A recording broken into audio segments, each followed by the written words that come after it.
Coming up, I know we talked about it last week, but we're talking about it again. Spider-Man Homecoming. This is spoilers, in-depth, all that. So if you haven't seen it yet, probably don't watch this episode of DIS Pop.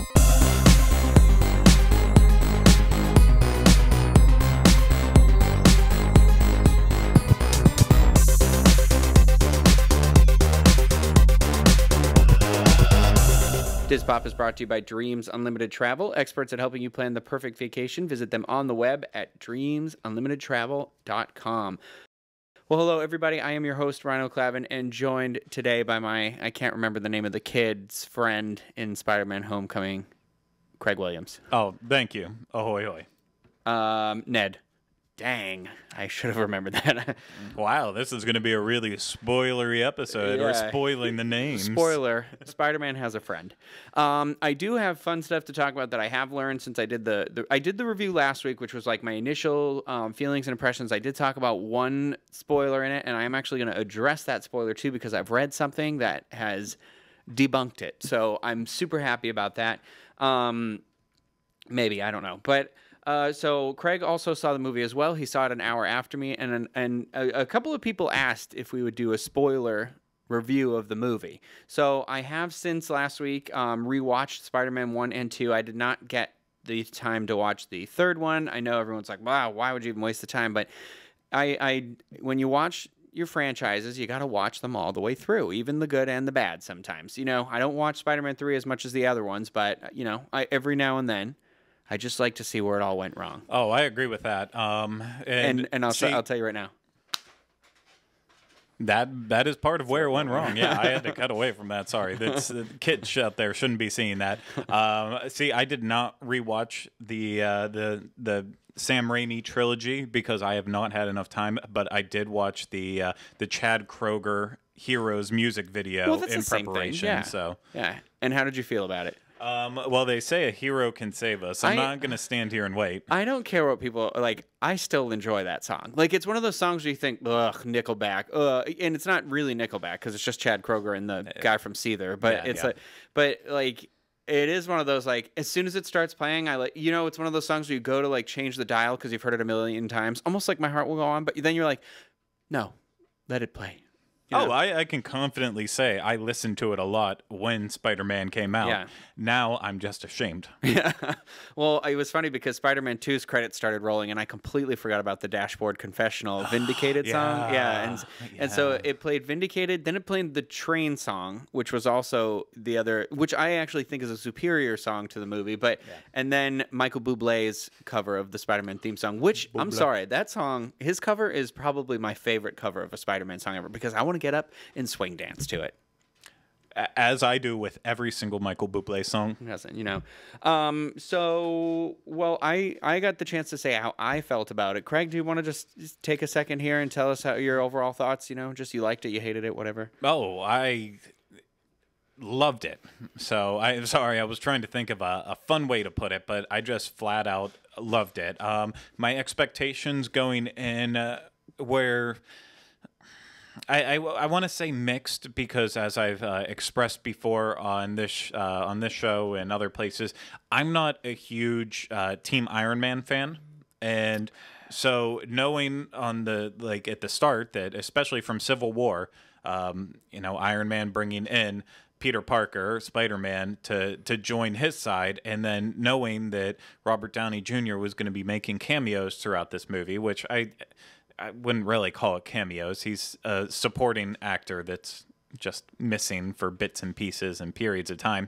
But yeah, I'm not a huge Iron Man fan, so this was kind of turning me off that he was gonna play such an important role in Spider-Man's story. But that being said, kind of like you see in Avengers and a couple instances throughout the Iron Man movies, Robert Downey Jr. was completely charming the entire time in the movie. Had some of the best lines, some of the best moments.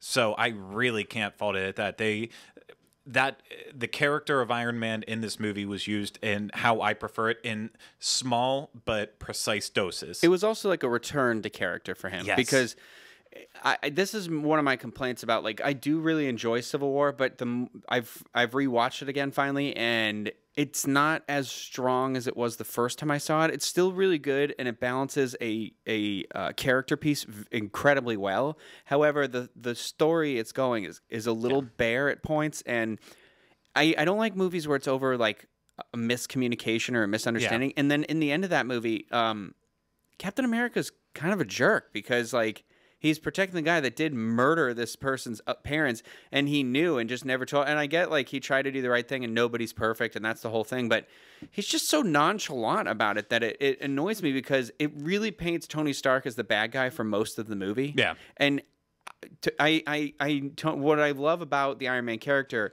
is that he is a guy who does feel bad about the past. That's why he changed his ways after being stuck in that prison camp.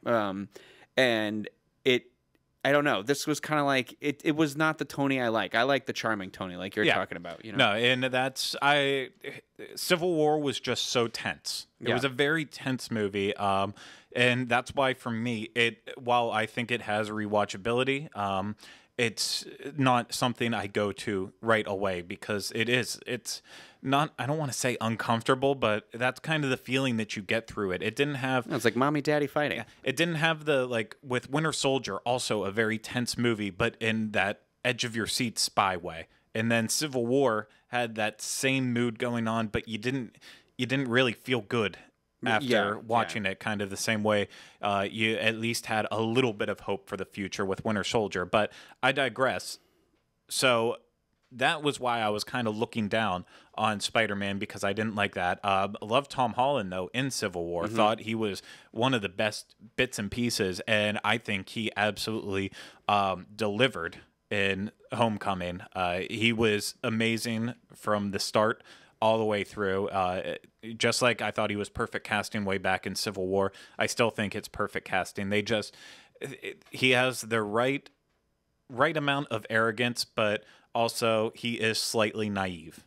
And I think that's a perfect balance that they haven't found with any of the other Spider-Mans that we've had so far, and we'll get into that a little bit later. But I thought he was just that right choice for it. The entire cast was just pretty spot on. You know, whether it's all the high schoolers, the people that he's best friends with, Zendaya.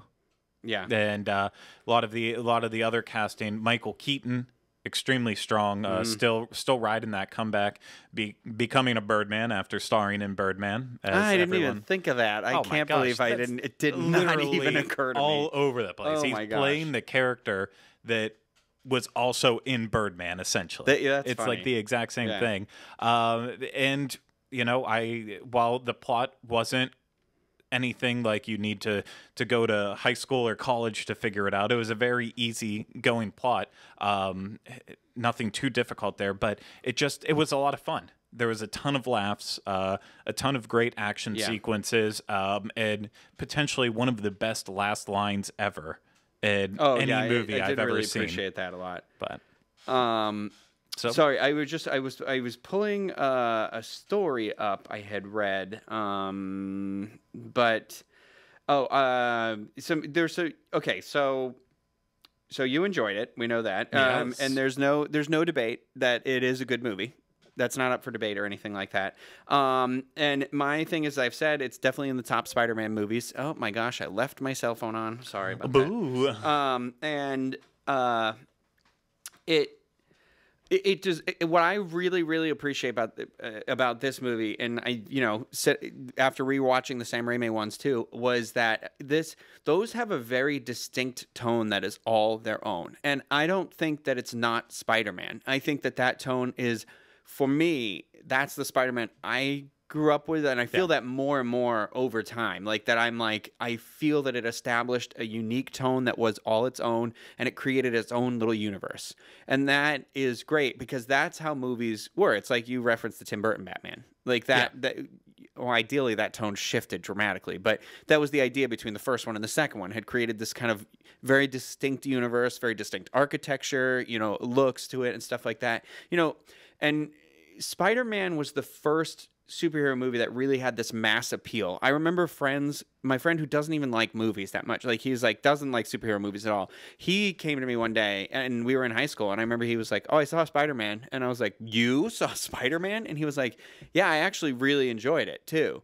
And it was that first movie that was just like just the right combination of like horror, underdog, funny, and exciting. You know, it had this like blend. And then the second movie, you know, it really chose to put the superhero stuff on the, not the superhero stuff, but I mean like, I don't know how to put it. Like Peter Parker's story was front and center, whereas Spider-Man's was the back burner. It became more of a character piece, a character story, than it did so much straight up superhero story. And I think that was brave too. You know, I would say that that's the first one to do that. You know, to really focus like on the consequences of the choices you make by being this person. You know, and that's what the whole movie is about. It's Peter's down and out and just getting kicked in the throat every time he's on the ground. You know, it's just it's really good. I have said this before. I think I like the first one just a little bit better just because the first one has like that lightning pace to it. There's no real slow part, but like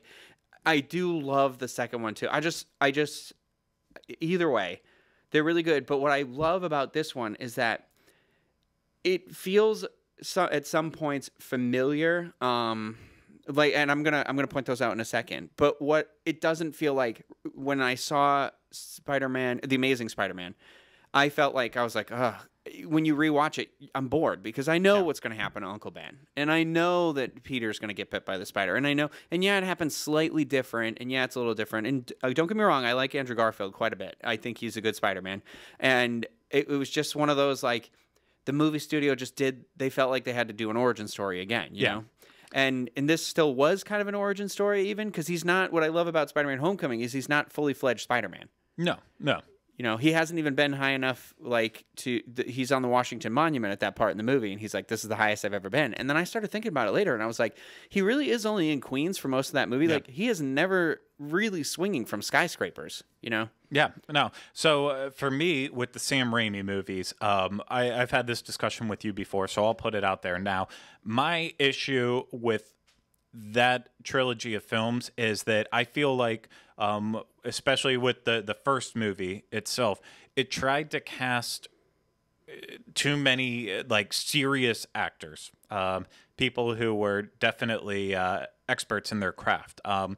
You know, with Tobey Maguire himself, he's a serious actor. Yeah, I mean, before that, he had been in, Pleasantville, I would say, was his big one, but he was in that one with Michael Caine. Cider House Rules. Yeah, with Paul Rudd as well. Yeah, and so he was kind of known for not anything really that you would find in the superhero realm.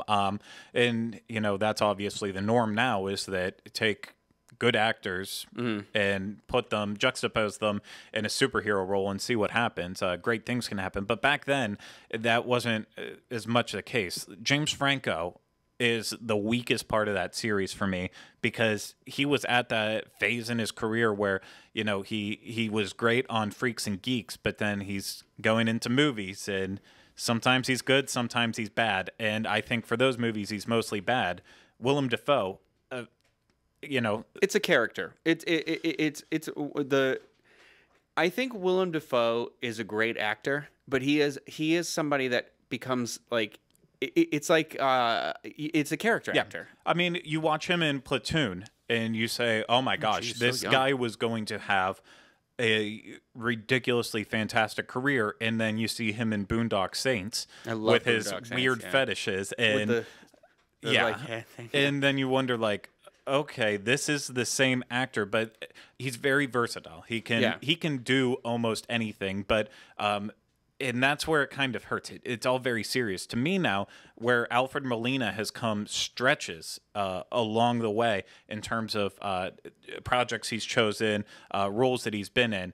When I saw Spider-Man 2, I felt like he brought a lot of the campiness that Spider-Man needed, something that really lacked in the first one. It's interesting that you're saying. So you think that the Doc Ock character is more campy than the Green Goblin? Yes, because here's my take with Spider-Man as a whole. Yeah, Spider-Man in terms of superheroes is kind of ridiculous. Well, he's sassy, and yeah, and it almost like he acknowledges his own ridiculousness too. You know, and that's the thing I don't get from the Sam Raimi trilogy. It tries to take Spider-Man too seriously. Craig, I think you should rewatch it, because when I was watching Spider-Man 1 and Eli kept walking in and out of the room, he'd walk in and be like, "This is ridiculous." Like, he would laugh at it, and he'd be like, "Is this supposed to be serious?" And I was like, it is. It's like how I like the things I like about Guardians of the Galaxy, or that it draws on that B movie part of it. But is like, I get that from Spider-Man. That's the thing, though. That's Sam Raimi humor. Yeah. And that is a very different style of humor than just what was accomplished in Homecoming. It's no. It's two 100% different type of humor, for sure. Because it's not just in. It's not like sight gags, but it is like a little bit of it's awkwardness. It's like in Spider-Man, Tobey Maguire, like Spider-Man is like a loser. Like I don't want to say like a loser, but like, you know, he's the stereotype of a loser. He's kind of awkward, and even when and I think that's the issue with the third one, to be honest with you, is that it tried to be like, even when he's got confidence, he's still super awkward nerd, you know. And one of the things I love about Homecoming is how it takes Spider-Man, and I really like that he was in that. I don't know what the name of the school is. When they said the name of it, it's a type of school that exists where it's like the accelerated learning, and you know, it's for all people that are going to sciences and stuff like that. And I thought that was really cool, because it was kind of like, he's still not popular in this setting too. You know what I mean? And like, Flash Thompson's still there, and this kid's like a loser too, but he's like a bully loser, and exactly, you know, a new type of loser. Even though he's one of the smartest kids, and they all acknowledge him for it, he's still bullied. Where you would think that the smartest kid in this type of school, in this type of environment, would be like the cream super of the popular crop. Yeah, exactly.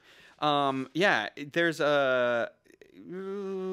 Sorry, I just remembered something, an article I had read that summed up how I felt about the new Spider-Man really well. But yeah, I mean, it's like what I said. It's very specific types of style. Like, I have a friend who, she doesn't like them at all, and that's cool. And then I have other friends who love them, you know. And I think they're good movies. They're distinctly their own movie. The third one's not great.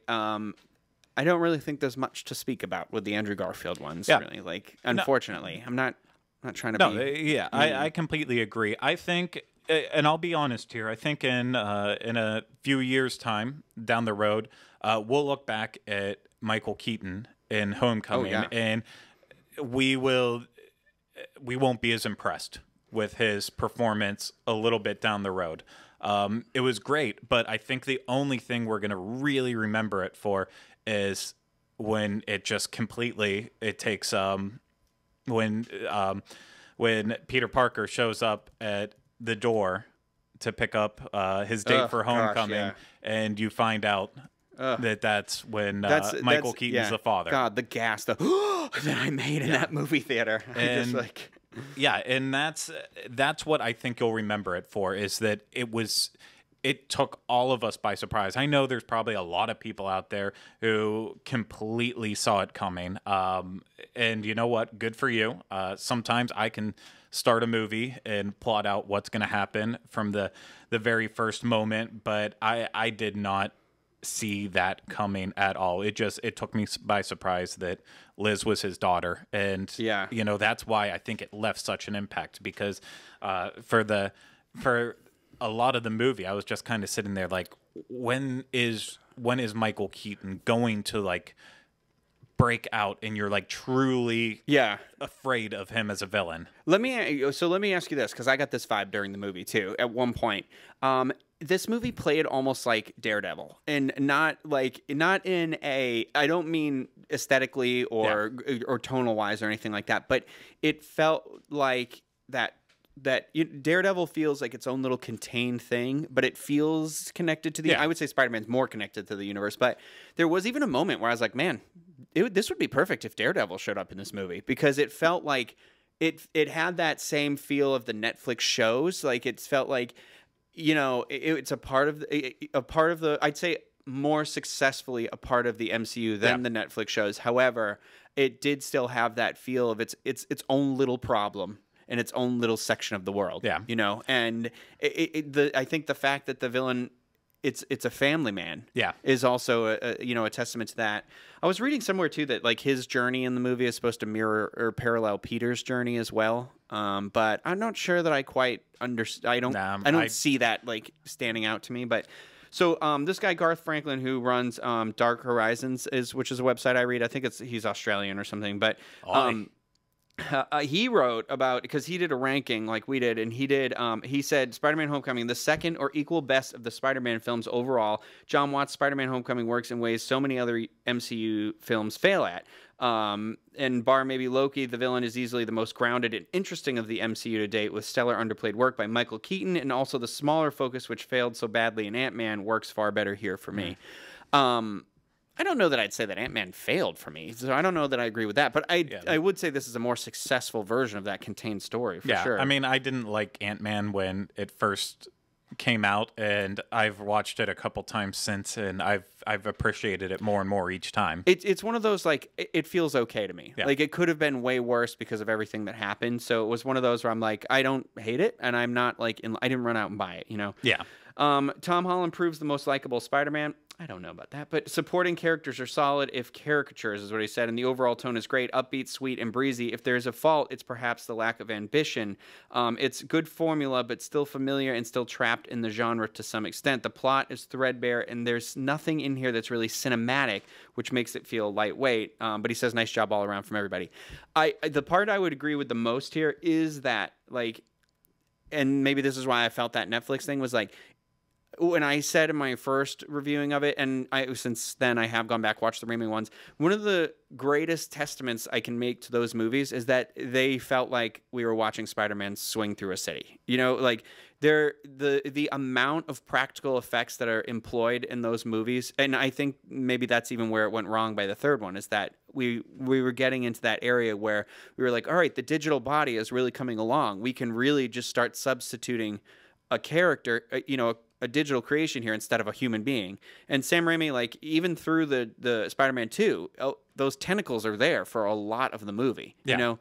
And I feel like if that movie is made nowadays, that would never happen, and maybe it doesn't need to happen anymore because we've come that far, but I don't know. There was just something about like being able to like see the Spider-Man, but also like we got to swing through the city with Spider-Man. And I will make the argument, yes, he's not really in a city to swing with him yet, but there are a lot of very distinct cinematography choices in those movies that really make it stand out. Yeah, and I do agree with that. It is, but and that's more or less what you think of when you think of Spider-Man. I do think of swinging through the city. The end scene. But that being said, I also appreciated this take on it, where instead of doing the straight up origin story of how he came to be and going through there, instead it showed a kid who was, he had these powers. Yeah. Essentially got bit. Yeah. Got these powers. But then to truly harness them, he has to learn and add on the suit that Iron Man made for him. All that together, he's learning. So it still is a coming of age, and he's not done yet, story. too, which I really enjoy. And I will agree with you. This is definitely the most successful in making me feel like this was a teenager who has been given.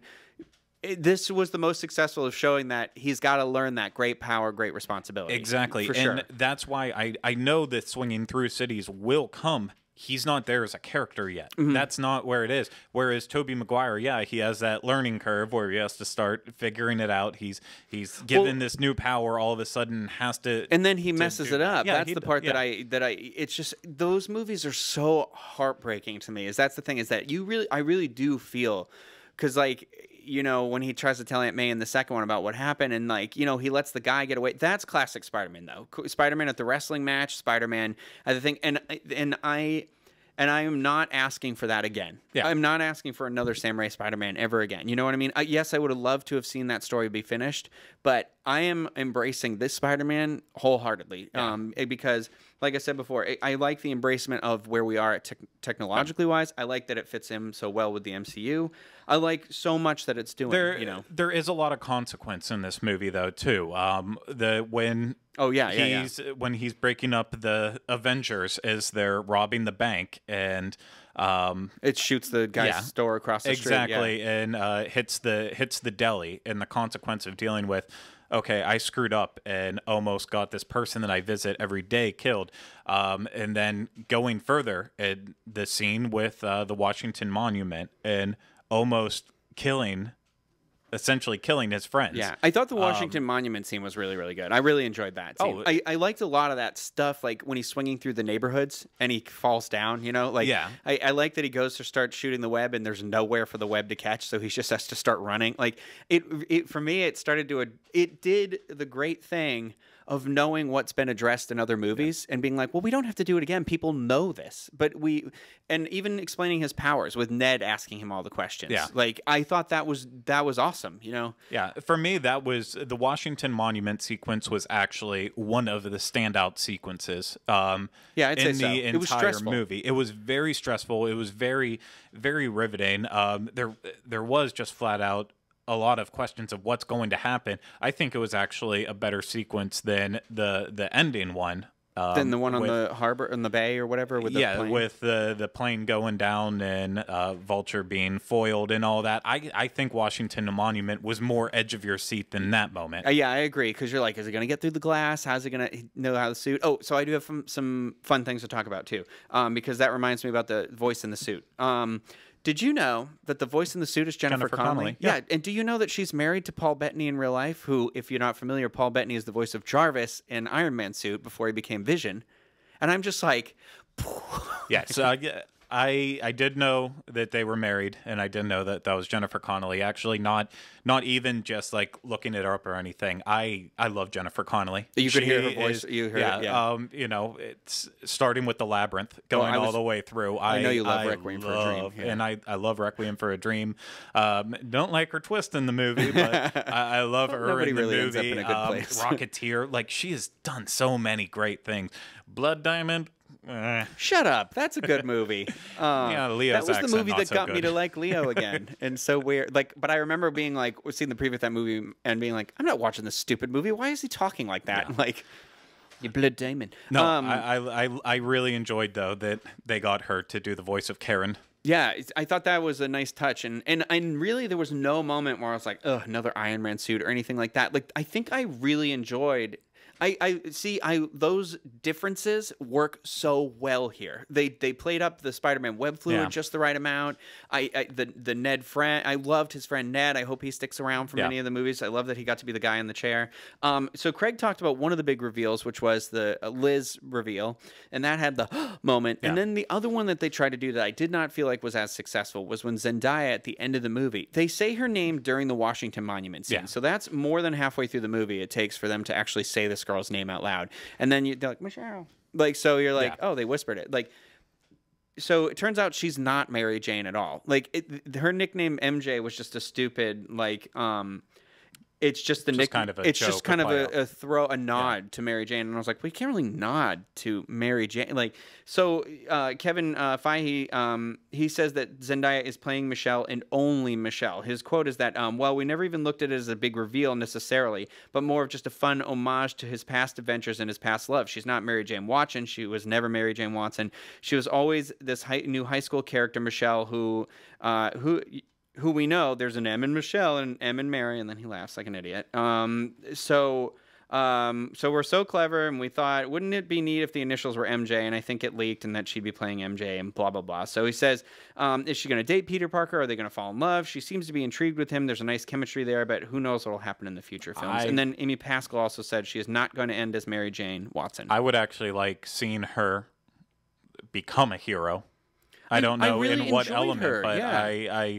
I wish that they could find a way to make her come together with Peter Parker. Yeah, some sort of like even there's like the Black. I know she's not the Black Cat or anything like that, but like one of these. I thought that girl was a standout actress in this film for sure. Oh yeah, no, her she was very witty throughout. That's what a lot of the humor was. It was very, very witty, very very subtle humor. She did a great job at that. Donald Glover and his role in it. Oh, was yes, and that's so not a significant role at all, but his style of humor, his wit, just it played off so well. Well, I want to talk about just a couple of the quick big Easter eggs, and then we'll kind of start wrapping this up. But is that you know, there is that theory out. There was that theory that that Peter Parker is the little kid with the Iron Mask in Iron Man 2, and then he's saying that it is. I don't know where that officially lies. He says it's official, but I don't know. It's fine if it is. I don't care. I don't mind it retroactive has no stuff. impact on the entire series. It's supposed to be like where he like loves him coming from, but whatever. Irregardless. So there were some cameos by Howard Stark, by Dr. Erskine from what is this movie? Stanley Tucci's character, Captain America. Yeah, they were all like put up there like Einstein heads on in one of the classrooms, along with Bruce Banner was there too. No, if you look really close above the thing, that's cool. So I guess I read too that a lot of the characters that are the high school friends are also become heroes or villains at some point. Like I know Flash Thompson is always his like bully or whatever, but gosh, the Betty Brant, we all saw that. So the teacher is in the Incredible Hulk. The teacher is one of the computer guys in the MCU Incredible Hulk. Yeah, Martin Starr. Is that his name? Yeah. That is his name. I thought he was great. Don't you watch Silicon Valley? No, not yet. Don't you watch Freaks and Geeks? No, I know. Don't you watch anything? So they were saying like they don't say his name in the Hulk movie. So they were saying like they might if they were just like I guess in the novelization of the movie it says his name, but I don't consider that. Here's the thing for me. And if the character was just a side bit, didn't have a name, just behind a computer or something like that, and then has an actual speaking role with a name and title and all that, two different characters, unless they go out and say it's the exact same one. It's a very loose connection. Sometimes it's what happens with any long-running TV series too. Doctor Who. How many times was Peter Capaldi in Doctor Who and Torchwood before he became the Doctor? Well, they do reference that. They actually say that he'd seen the face before, and that's why he became the face. I don't know if you've watched any of Peter Capaldi's Doctor Who. I'm still in the first round, so they make it so hard watching it on Amazon. Season. I know. Okay, so we all know that there were the other Spider-Man villains, and there's the Shocker. Yeah. This is going to bring me back around to the Childish Gambino there. So the Shocker had those two gauntlets. Those are actually, and the reason why, in the comic books, he's got two. In the movie, he only has one. And there was a question, like, why does he have one? And this gauntlet reminds me of the thing from Crossbones thing that he punches Captain America with in Civil War. It's because it is. Oh. It's the same thing. It was because they mention apparently really, like, at one point that it's so this crew goes in and salvages the alien tech, whatever. They went to Lagos or wherever it was in Civil War, and they got this from there. And the reason why there's only one is because if you remember, Captain America rips the other one off in the movie, and it's like hits the wall or something like that. So Steve Rex was retching the villain's arm and stripping it of the gauntlet, taking one look, and he tosses it to the ground, where it sat until Tomb's men found it. So the other one blew up with Crossbones. Okay. Yeah, and then so I thought that was like a fun a cool thing. But okay, so this is the reason why oh my God, what's his name?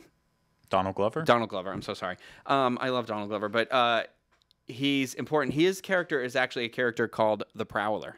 So he does become like a character, and that's like we might see it, we might not see it, but that's why he references climbing. He's really interested in the climbing gear. But fun little fact: he is in fact Miles Morales' uncle, because he says, "I got a nephew out in the city." Do you remember that line when he's like, where Spider-Man's trying to get him to help him, and he's like, these will be on the street, and then he's like, "I've got a nephew on the street." Yeah. So, exactly. So that was their way of acknowledging Miles Morales. Like, and if you don't know who Miles Morales is, he's the second Spider-Man. See, the nephew line, I do remember it now, but then the next part that happens, Spider-Man traps him by slinging his hands to the back of the trunk, and he's explaining all that. Oh yeah. But then he has the killer line about, man, can you cut me loose? And like, it'll be 2 hours. Yeah, it'll dissolve in it's 2 like, hours. I got ice cream. Yeah, I did. That was one of my favorite. Like, man, come on, I got ice cream in here. Got ice cream in here. I Yeah. love that. So I said the Karen thing. There were some references to the other Spider-Man films, which are nice. When Flash is driving that girl to the prom, and he mentions about like sending his dinner back, he specifically references Branzino, Yeah. which is the fish from the Amazing Spider-Man. And then there was a reference to the kisser, Peter. Yeah. Kisser. I Yeah. loved when Karen was like, "Tell her how you feel, Peter," Yeah. and just started talking in her face. But other references. Okay, so the guy in prison at the end, he was also on the ferry boat. Yes. Right. Yeah. And that's where his eye gets messed up. He is the Scorpion. Oh, okay. I guess you could tell from like a tattoo on his neck or something like that. I don't watch Better Call Saul, so I didn't know he was from Better Call Saul, I guess. But he apparently that's his thing. And then I've heard that the Vulture will not come out of prison and like hunt down like he's not going to reveal who Spider-Man is. Yeah. That scene was supposed to be a moment of redemption. Oh, that's how I took it. Yeah. Okay, because that's what I thought. Some people were confused, I think, but I'm pretty sure it was a reference to the reason why he didn't kill Peter in the car either, because he was like, "You saved my daughter." Exactly. And I don't forget. Yeah, how you I do don't. family, you know? I didn't feel that way. Okay, I had read online there were some things, but yeah. So oh god, there was one last thing. It was I just lost it. It was the thing. Oh, so Aunt May finding out at the very end. Oh, it's amazing. Yeah. Literally, as you know, spoilers as this entire thing has been. Peter gets his suit back after Tony Stark takes it away because he's not responsible. Peter redeems himself and then has the chance to join the Avengers, and that's when you get your Pepper Potts cameo, which was awesome, so amazing. Oh my god, that was my other. Yeah. No, and I loved that he had the ring in the pocket. Oh, yeah. And I was like, oh. Also, okay, spoiler alert too, but she's been spotted on set of the Avengers. I was not incorrect about hearing that. So that I'm makes me yes, happy. like... No, I love Gwyneth Paltrow. And so obviously he turns down becoming a full official member of the Avengers, but he still gets his suit back to deal with what he was doing in Queens. I thought he was going to get that cool suit at the end too. I know, that would have been so amazing. But then as he's putting on the suit in his room, takes the mask off, and that just the reveal sequence where Aunt May goes into focus, and what the and it just cuts off on the F. Like, so such a perfect end. The only thing I loved just as much as that moment throughout the movie was Captain America's little PSAs that he did for all the when he starts talking about puberty. Yeah. And he's like, you might be noticed your body is changing. Like, I liked the one at the end that was kind of like metaphysical. Don't I know where he's about just that? like, patience. Sometimes it doesn't pay off. It was just a really cool thing. But I just wanted to have this extra discussion about it today because Spider-Man right now is essentially the gateway into what will be the Marvel movies going forward. Yes. Like Avengers, the Infinity War is like the end of this 22 movie arc. Can you believe that? 22 movies. A lot. And Spider-Man is going to be the one that opens the door to the next version of the MCU. And if that's the case, I think I think they have perfected what they're doing, and we are in for a treat. Yeah, no, I think they are working this nice balance right now between the characters you love and want to see, introducing new exciting characters. Like, I'm super pumped for Ant-Man and the Wasp. Oh like, yeah, Evangeline Lilly is the Wasp. I can't wait for that. I think that Paul Rudd's character development has come a long way. Yeah, and since his movie, that it is now like something to look forward to, genuinely. So I could not be more excited for that. I think they're doing everything right now. I want more of these. How Spider-Man: Homecoming had Iron Man involved in it. Yeah. I think this is the way to do it. Like you have one or two popping up here and there because that's how it is, you know. Yeah. And if they can keep doing it that way, that feels really good, you know. So Thor was the next one to kind of do that. So we're gonna see how that that plays out. But I do want to say that the Aunt May Peter thing is going to make for a really interesting Spider-Man 2, because they said like that's the reason why they revealed it, is they wanted to kind of just like move it out of the way. And there is a version of the comic where she finds out, or she like dies and she says as she's dying she knew all along or something. But so and even in the Raimi ones, you got the impression that after the second one she had figured it out, but they never got the chance to really address it. But so I think we are in for a treat when it comes to these next ones. John Francis Daley helped write this movie too. Sweets from Bones. I know that you hate that that's what I referenced him as, because he's really from like Freaks and Geeks, right? Yes. Do you know who John Francis Daley is? I want to say I do. Horrible Bosses? Is it the... Listen, you didn't know Donald Glover's name. Right there, John Francis Daley. Oh, yeah. Freaks and Geeks, right? Yeah. He's like he's really, really young on Freaks and Geeks. Like, yeah. But he writes a lot of movies, and I think he did a really good coming of age story. This was a really nice that John Hughes movie is this. I know the Power Ranger movie is essentially the same idea. It's the Breakfast Club. Yeah. And I think this was kind of like that. I like that type of thing. So Spider-Man did it very well, and I am looking forward to more of that. So my gosh, he's so grown up now. I know, isn't it weird? Yeah. It's so hard. It's like we feel like parents, even though he's like 2 years older than us. But thank you, Craig, for having this discussion. I hope everyone is satisfied. It feels better to have this more in-depth thing. I will say, after watching like the Spider-Man movies too, I think I want to be Spider-Man for Halloween. Okay, well, let's cue us out with Heroes. Yeah, that's the only thing this movie's missing for me. No more Nickelback. But I'm okay with that. I think they're busy. No, I'm just kidding. They ain't busy. But anyway, so that'll do it. And then so I guess that's it. Thanks. We'll see you in the next episode of DIS Pop.